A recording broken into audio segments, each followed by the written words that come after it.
माई वे online classes में आपका स्वागत है। आज की क्लास में हम भारत के भूगोल से रिलेटेड कुछ इंपॉर्टेंट क्वेश्चंस डिस्कस करेंगे।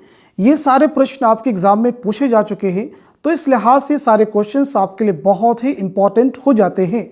तो आज की क्लास में हम सबसे पहले बात करने वाले हैं, यानी पहला प्रश्न हमारा है, भारत में कितने राज्य समुद्र तट रेखा में हैं? तो इस क्वेश्चन का आंसर हो जाएगा 9।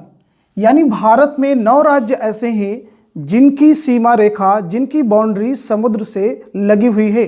तो आइए मैप से समझते हैं कि वो कौन कौन से राज्य हैं जिनकी सीमाएं समुद्र से लगी हुई हैं। तो यहाँ पे आप देख सकते हैं गुजरात, महाराष्ट्र, गोवा, कर्नाटक, केरला, तमिलनाडु, आंध्र प्रदेश, उड़ीसा, वेस्ट बंगाल।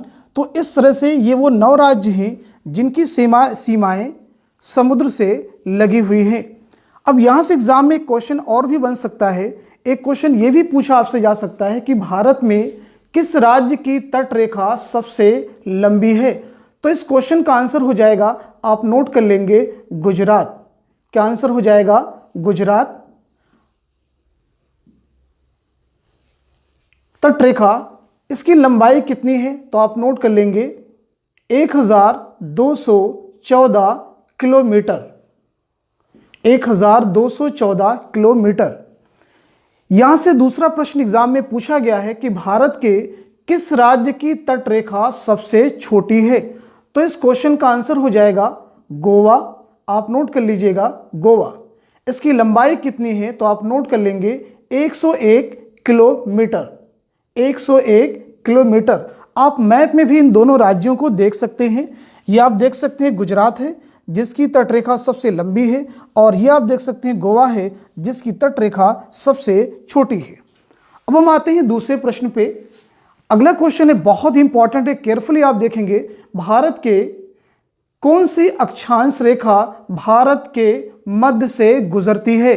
कौन सी अक्षांश रेखा भारत के मध्य से गुजरती है? तो आप नोट कर लेंगे कर्क रेखा। नोट कर लीजिएगा, कर्क रेखा। अब हम मैप से समझते हैं कि कर्क रेखा कैसे भारत के मध्य से गुजरती है। इससे पहले हम नेक्स्ट क्वेश्चन को भी देख लेते हैं।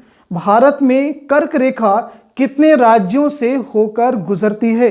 बहुत ही इंपॉर्टेंट क्वेश्चन है। भारत में कर्क रेखा कितने राज्यों से होकर गुजरती है? तो इस प्रश्न का आंसर हो जाएगा 8। आप नोट कर लेंगे, कितने राज्यों से होकर गुजरती है? 8। अब हम मैप में देखते हैं कि वो कौन से राज्य हैं जिनसे कर्क रेखा गुजरती है। तो हमने आपको बता दिया 8 राज्य हैं। तो आप देखेंगे पहला राज्य आपका गुजरात है, उसके बाद में राजस्थान है, देन मध्य प्रदेश है, उसके बाद में आपका छत्तीसगढ़ है, झारखंड है, वेस्ट बंगाल है, त्रिपुरा है, मिजोरम है। तो ये वो 8 राज्य हैं जिनसे कर्क रेखा भारत में गुजरती है। अब हम आते हैं नेक्स्ट क्वेश्चन पे। अगला क्वेश्चन आपके पास में है, बहुत ही इंपॉर्टेंट क्वेश्चन है। भारत में क्षेत्रफल की दृष्टि से 3 सबसे बड़े राज्य कौन कौन से हैं? तो आप नोट कर लेंगे, यहां पे आप नोट कर लेंगे, मैप में समझेंगे इसको हम। तो देखेंगे पहला राज्य आपका राजस्थान है, दूसरा आपका मध्य प्रदेश है, और तीसरा महाराष्ट्र है। तो इसको आप सीक्वेंस से भी याद कर सकते हैं। पहला आपका राजस्थान हो गया, दूसरे नंबर पे मध्य प्रदेश हो गया, और तीसरे पे आपका महाराष्ट्र हो गया। तो इसको इजीली आप मैप के द्वारा आइडेंटिफाई कर सकते हैं। आप अपने स्टडी रूम में भी मैप का प्रयोग करें। अगला क्वेश्चन आपके सामने है, जनसंख्या की दृष्टि से 3 बड़े राज्य कौन कौन से हैं? बहुत ही इंपॉर्टेंट क्वेश्चन है। जनसंख्या की दृष्टि से 3 बड़े राज्य कौन कौन से हैं? तो आप यहां पे नोट कर लेंगे। मैप से इसको भी हम समझते हैं, मैप से इसको भी समझ लेते हैं। तो पहला राज्य आपका हो जाएगा उत्तर प्रदेश, दूसरा आपका है महाराष्ट्र, और तीसरा है बिहार। आप नोट कर लेंगे, पहला राज्य आपका है उत्तर प्रदेश, और दूसरा है महाराष्ट्र, तीसरा है बिहार। तो इस तरह से आज की क्लास में हमने भारत के भूगोल से रिलेटेड कुछ मोस्ट इंपॉर्टेंट क्वेश्चन डिस्कस किए हैं। आशा है कि ये सारे क्वेश्चन आप सबके लिए बहुत ही हेल्पफुल साबित होंगे। Thank you so much.